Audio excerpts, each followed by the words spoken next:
May hamon muna si Senador Rodante Marcoleta bago raw siya pumayag sa imbitasyon ni PCG spokesperson for the West Philippine Sea Commodore J. Tariela na sumama sa Maritime Domain Awareness Flight sa Kalayaan Island Group.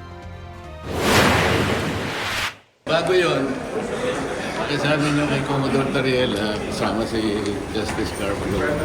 And sino ba yung professor sa UP? Si Batong Bakal. Para sa isang friendly debate.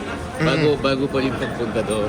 Para sa ganun maayos natin, para sa kapakanan ng ating. I won't be allowing him to debate about our territorial integrity kasi there's no reason for us to debate about it. I don't get it. You're part of the Senate and you're going to debate on something that would weaken and undermine our own position. Sabi pa ni Tariela sa kanyang panayam sa unang balita, sa unang hirit, bakit sila magdedebate?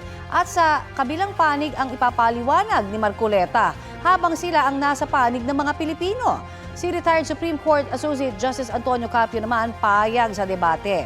Ang mga topic anya ay kung mayroon ba talagang West Philippine Sea sa ilalim ng batas, pati kung bahagi ba talaga nito ang maritime features ng Kalayaan Island Group. Si UP Institute for Maritime Affairs and the Law of the Sea Director J. Batong Bakal naman hindi sang-ayon sa debate. Tulad ni Tariela, sabi ni Batong Bakal ay hindi din daw dapat pagdebatihan na ang sovereignty at sovereign rights ng Pilipinas.